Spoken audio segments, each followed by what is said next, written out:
शांति। Spark audio book सहज पुरुषार्थ part 23। ब्राह्मण परिवार के भी संपर्क में आते हो, सेवा के भी संबंध में आते हो, तो संबंध संपर्क द्वारा कौन सा खजाना मिलता है? सर्व की दुआओं का खजाना मिलता है। यह दुआओं का खजाना बहुत बड़ा खजाना है, जो सर्व की दुआओं के खजानों से भरपूर है, संपन्न है। उसको कभी भी पुरुषार्थ में मेहनत नहीं करनी पड़ती। पहले है माता पिता की दुआएं और साथ में सर्व के संबंध में आने से सर्व द्वारा दुआएं। सबसे बड़े ते बड़ा तीव्र गति से आगे उड़ने का तेज यंत्र है दुआएं। जैसे साइंस का सबसे बड़े ते बड़ा तीव्र गति का रॉकेट है, लेकिन दुआओं का रॉकेट उससे भी श्रेष्ठ है। विघ्न जरा भी स्पर्श नहीं करेगा। विघ्न प्रूफ बन जाते, युद्ध नहीं करनी पड़ती। सहज योगयुक्त युक्ति युक्त हर कर्म बोल संकल्प स्वतः ही बन जाते हैं। जितना खजाने को स्व के कार्य में या अन्य की सेवा के कार्य में यूज करते हो, उतना खजाना बढ़ता है। खजाना बढ़ाने की चाबी है यूज करना। पहले अपने प्रति, जैसे ज्ञान के एक एक रत्न को समय पर अगर स्व प्रति यूज करते हो, तो खजाना यूज करने से अनुभवी बनते जाते हो। जो खजाने की प्राप्ति है, वह जीवन में अनुभव की अथॉरिटी बन जाती है। दुआएं लेना और दुआएं देना, यह बीज है। इसमें झाड़ स्वतः ही समाया हुआ है। इसकी विधि है, 2 शब्द याद रखो। एक है शिक्षा और दूसरी है क्षमा रहम। तो शिक्षा देने की कोशिश बहुत करते हो, क्षमा करना नहीं आता, तो क्षमा करनी है। क्षमा करना ही शिक्षा देना हो जाएगा।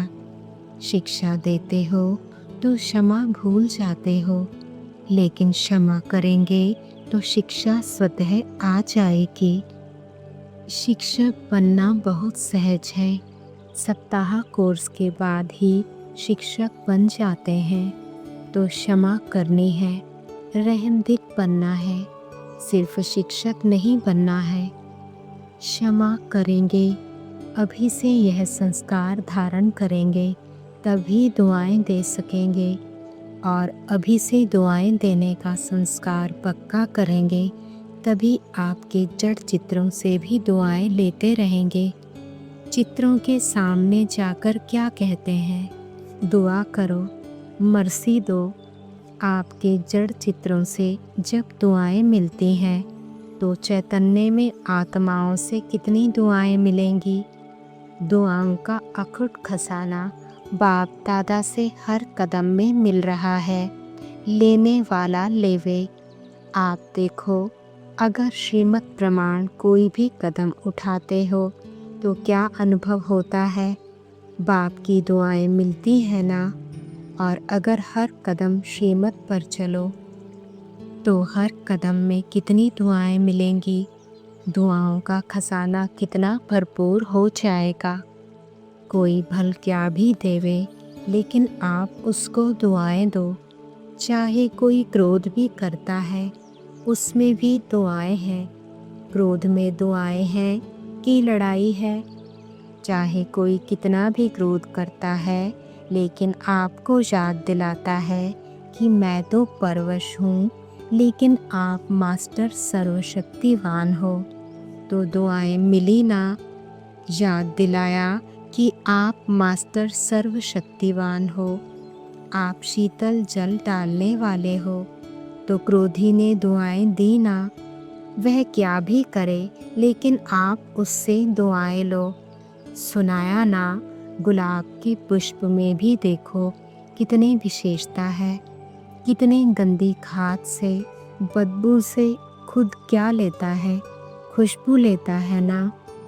गुलाब का पुष्प बदबू से खुशबू ले सकता, और आप क्रोधी से दुआएं नहीं ले सकते।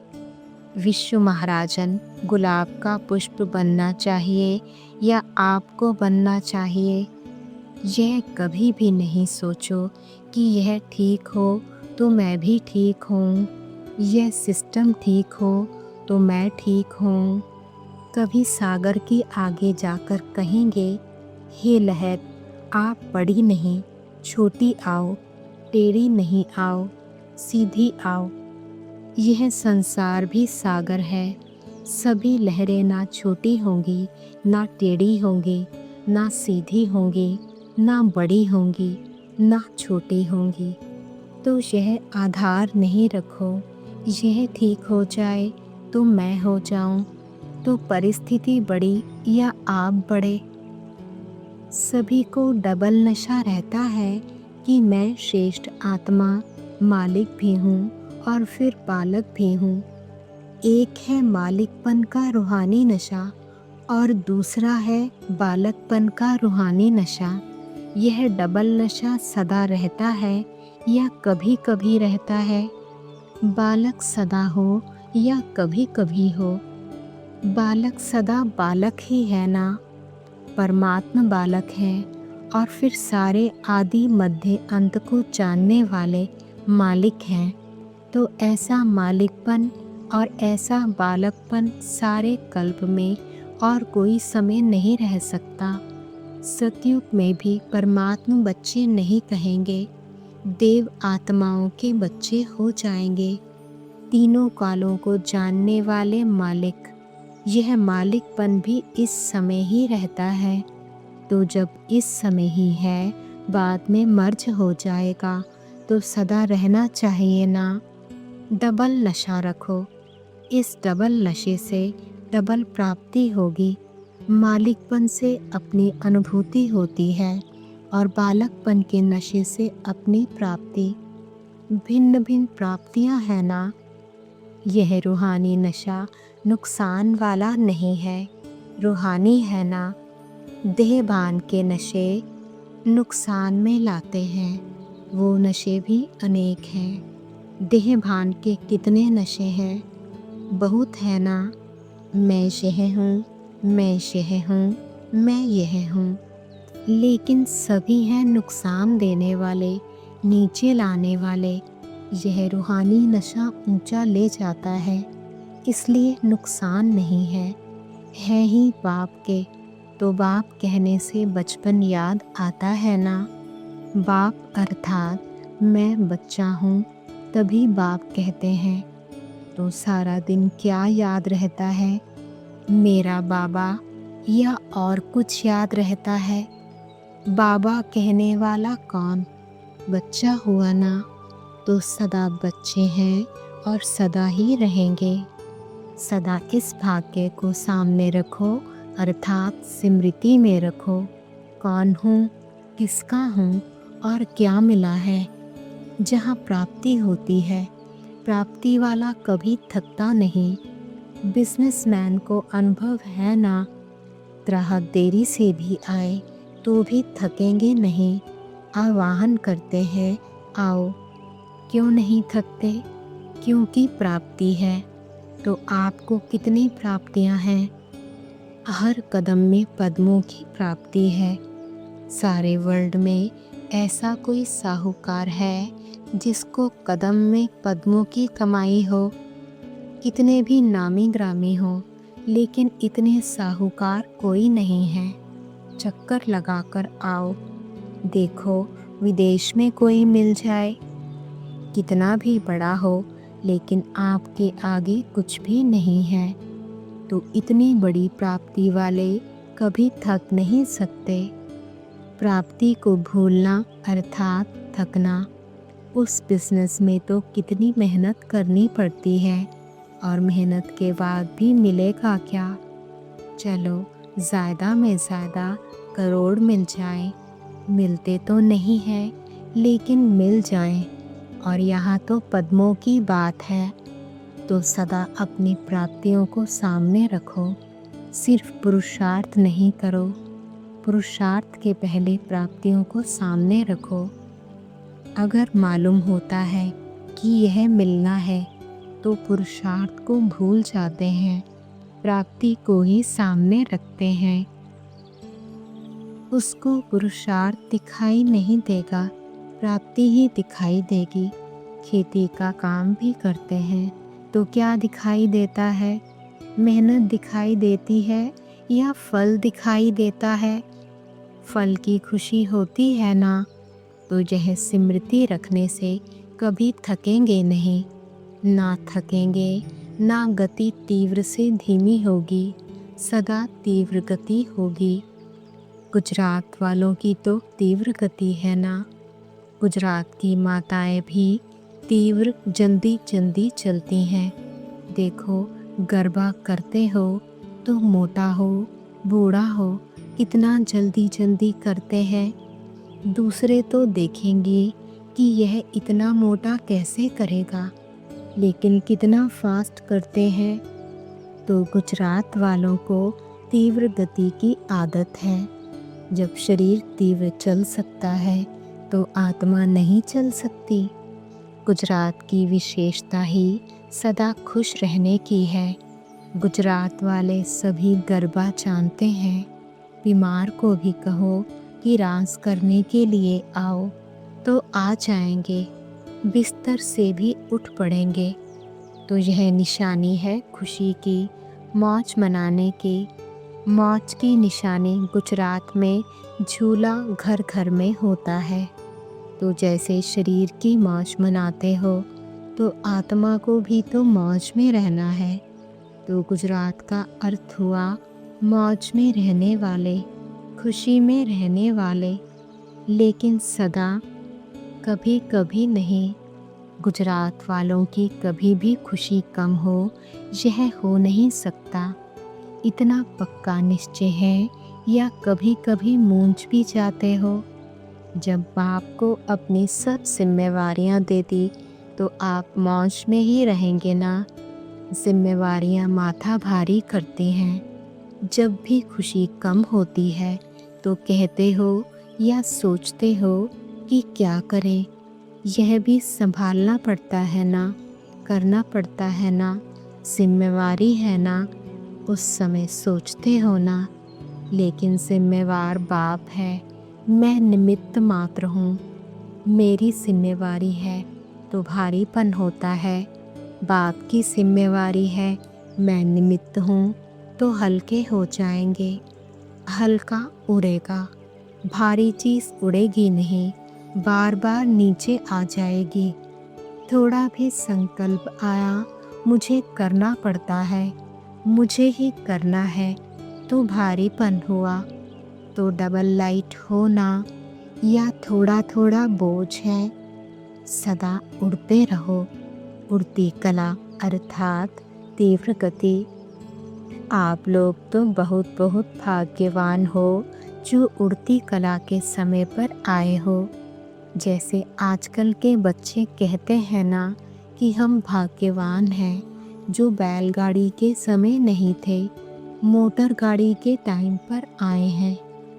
आजकल के बच्चे पुरानों को यही कहते हैं कि आप लोगों का ज़माना बैलगाड़ी का था, हमारा ज़माना एरोप्लेन का है। तो उन्हों को कितना नशा रहता है। आपको भी यह नशा रहना चाहिए कि हम उड़ती कला के समय पर आए हैं। देखो, समय भी आपका सहयोगी बन गया तो अच्छी तरह से उड़ो। अपने पास छोटे मोटे बोझ नहीं रखो, ना पुरुषार्थ का बोझ, ना सेवा का बोझ, ना संबंध संपर्क निभाने का बोझ। कोई बोझ नहीं। भविष्य में क्या बनने वाले हो, इसका यथार्थ परिचय किस आधार पर कर सकते हो? कोई आधार है जिससे आपको पता पड़ जाए कि मैं भविष्य में क्या बनने वाला हूँ?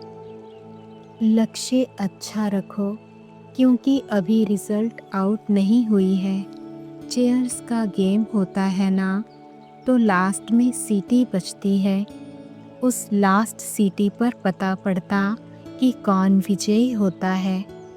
अभी कोई भी फिक्स नहीं हुआ है सिवाय फर्स्ट नंबर के। 2 तो फिक्स हो गए हैं, अभी 6 में मार्जिन है। लेकिन सुनाया ना, फर्स्ट विश्व महाराजन या विश्व महारानी नहीं बनेंगे तो फर्स्ट डिवीज़न में तो आएंगे ना।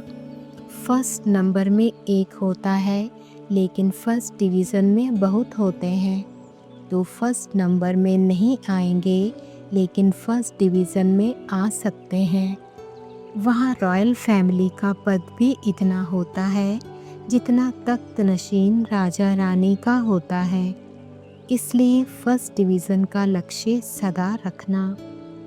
बाप दादा तो सभी को मधुबन निवासी देख रहे हैं। आपकी असली एड्रेस क्या है? बॉम्बे है, राजस्थान है, बेंगलोर है, क्या है? नष्टो मोहा बनने की यही सहज युक्ति है कि मेरा घर नहीं समझो।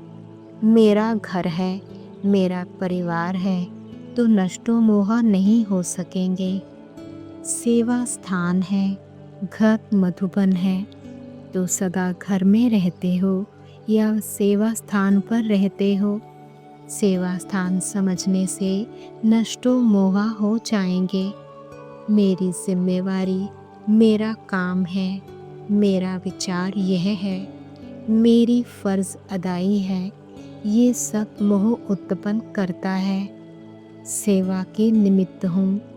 जो सच्चा सेवाधारी होता है उसकी विशेषता क्या होती है? सेवाधारी सदा अपने को निमित्त समझेगा, मेरा नहीं समझेगा, और जितना निमित्त भाव होगा उतना निर्माण होंगे। जितना निर्माण होंगे उतना निर्माण का कर्तव्य कर सकेंगे। सभी को सबसे ज़्यादा कौन सी खुशी है? सबसे ज़्यादा खुशी की बात यह है कि जिनके ऊपर दुनिया के आत्माओं की कोई नज़र नहीं, उनके ऊपर परम आत्मा की नज़र पड़ गई। आजकल के ज़माने में चुनाव होता है ना, तो आपको किसने चुना? चुनाव में कोई गड़बड़ हुई है क्या? कोई खर्चा करना पड़ा है क्या? तो बाप ने हम आत्माओं को चुन लिया, अपना बना लिया। दुनिया की नज़र में अति साधारण आत्माएं थी, लेकिन बाप की नज़र में महान आत्माएं, विशेष आत्माएं हो। तो इस खुशी में रहो। कल क्या थे और आज क्या बन गए? किसकी नज़र में आ गए? दुनिया वालों ने ठुकरा दिया और बाप ने अपना बना लिया। कितनी ठोकरों से बचा लिया। 63 जन्म ठोकरें ही खाए ना, चाहे भक्ति की तो भी ठोकरें खाए। अपनी प्रवृत्ति की लाइफ में भी भिन्न भिन्न प्रकार की ठोकरें खाते रहे, और बाप ने आकर ठिकाना दे दिया। जब ठिकाना मिल जाता है तो ठोकर खाना बंद हो जाता है। तो ठिकाना मिल गया है ना, तो क्या थे और क्या बन गए? स्वप्न में था कि इतना महान बनेंगे, लेकिन कितना सहज बन गए। कुछ भी मुश्किल नहीं देखनी पड़ी। कितना श्रेष्ठ भाग्य है। तो कौन सा गीत गाते हो? पाना था वो पा लिया। यह गीत ऑटोमेटिक चलता रहता है। मुख से गाने की आवश्यकता नहीं है, लेकिन दिल गाती रहती है। यह दिल की टेप रिकॉर्ड कभी खराब नहीं होती, बार बार चलाना नहीं पड़ता, स्वतः ही चलती रहती है ना। अच्छा, माया का काम है खेल करना और आपका काम है खेल देखना।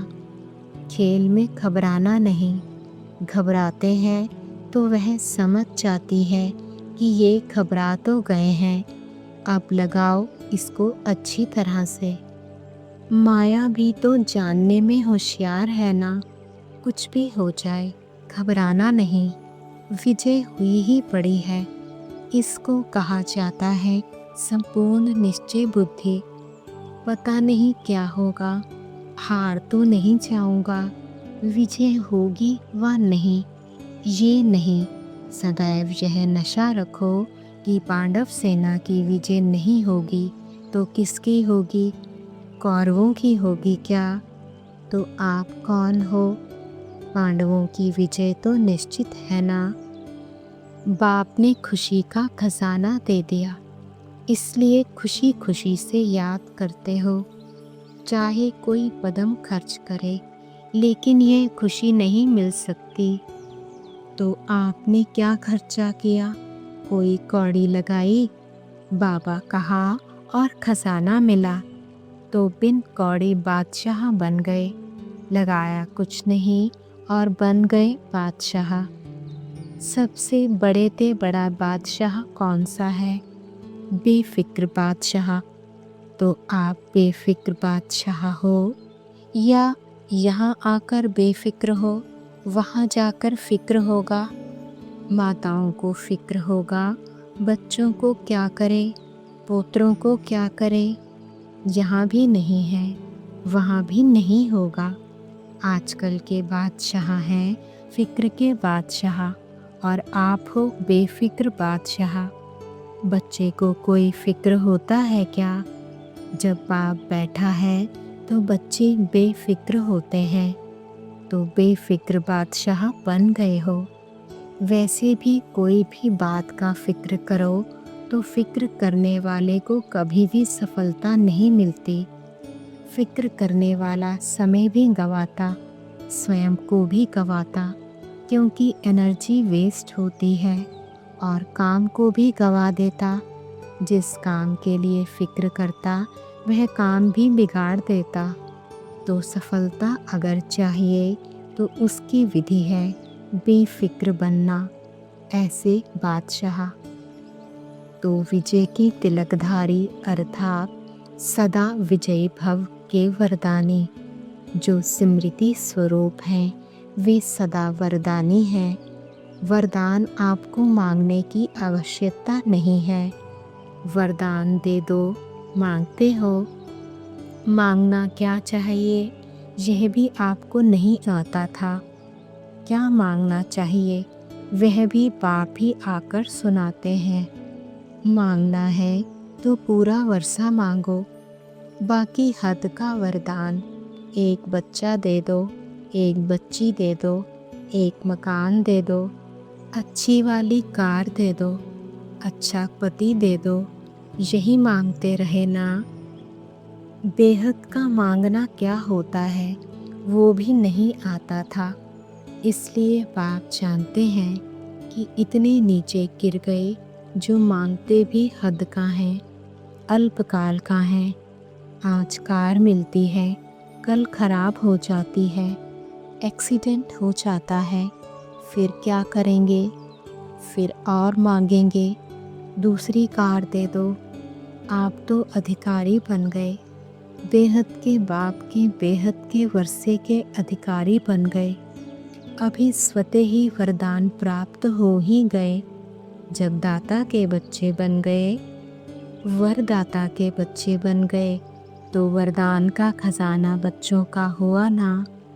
तो जब वरदानों का खजाना ही हमारा है तो मांगने की क्या आवश्यकता है। अभी खुशी में रहो कि मांगने से बच गए। जो सोच में भी नहीं था वह साकार रूप में मिल गया। हर बात में भरपूर हो गए, कोई कमी नहीं। आपके देवताई जीवन में भी जो गायन करते हैं उसमें भी सर्वगुण संपन्न कहते हैं। थोड़े थोड़े गुण संपन्न नहीं कहते, सर्वगुण संपन्न। 16 कला संपन्न, 14 कला तो नहीं कहते हो ना। पुरुषोत्तम कहते हैं, साधारण पुरुष नहीं कहते हैं। पुरुषों में भी उत्तम। तो सर्व अर्थात संपन्न और संपूर्ण हो गए। क्योंकि बाप सर्वशक्तिवान है तो आप सभी भी सर्व बने ना। सर्वगुण संपन्न मास्टर सर्वशक्तिवान। तो इतनी खुशी रहती है। वैसे भी बिना मांगे जो मिलता है उसको अच्छा माना जाता है, तो वह अपने वर्षे के अधिकार के रूप में सब दे दिया। अधिकार में कमी नहीं छोड़ी। कोई चीज़ की कमी है क्या? छोटा मकान है, बढ़िया और बड़ा मकान होना चाहिए, यह सोचते हो। बड़ा मकान मिल जाए तो गीता पाठशाला खोल दें, यह सोचते हो। यह मांगते हो। मांगना नहीं है, मांगने से मिलना नहीं है, क्योंकि मांगना अर्थात इच्छा। हद की इच्छा हो गई ना, चाहे सेवा भाव हो, लेकिन मांगना यह राइट नहीं। मांगने की आवश्यकता ही नहीं है। अगर आपका बेहद की सेवा का संकल्प बिना हद की इच्छा के होगा तो अवश्य पूरा होगा। इच्छा रखने वाले की इच्छा पूरी नहीं होगी, लेकिन अच्छा बनने वाले की इच्छा पूरी होगी, स्वतः ही प्राप्ति हो जाएगी। इसलिए कुछ भी मांगने की आवश्यकता नहीं है। प्राप्ति स्वरूप होना कि मांगने वाला स्वरूप हो। शुभ इच्छा स्वतः ही पूर्ण होती है। सोचेंगी भी नहीं कि क्या होगा, कैसे होगा, लेकिन स्वतः ही प्राप्ति हो जाएगी। यह सोचा था कि हम इतने ऊंचे ब्राह्मण बन जाएंगे, नहीं सोचा था, लेकिन सहज बन गए ना। अव्यक्त वाणी 30 नवंबर 92। सबसे सहज आगे बढ़ने की विधि क्या है? आगे तो सभी बढ़ रहे हो, लेकिन सबसे सहज विधि कौन सी है? योग भी सहज हो जाए, उसकी विधि क्या है? सबसे सहज विधि है मेरा बाबा, और कुछ भी याद ना हो। हर समय एक ही बात याद हो, मेरा बाबा। क्योंकि मन व बुद्धि कहाँ जाती है? जहाँ मेरापन होता है। अगर शरीर भान में भी आते हो तो क्यों आते हो? क्योंकि मेरापन है। अगर मेरा बाबा हो जाता तो स्वतः ही मेरे तरफ बुद्धि जाएगी। सहज साधन है मेरा बाबा। मेरापन ना चाहते हुए भी याद आता है। जैसे चाहते नहीं हो कि शरीर याद आवे, लेकिन क्यों याद आता है? मेरापन खींचता है ना चाहते भी खींचता है।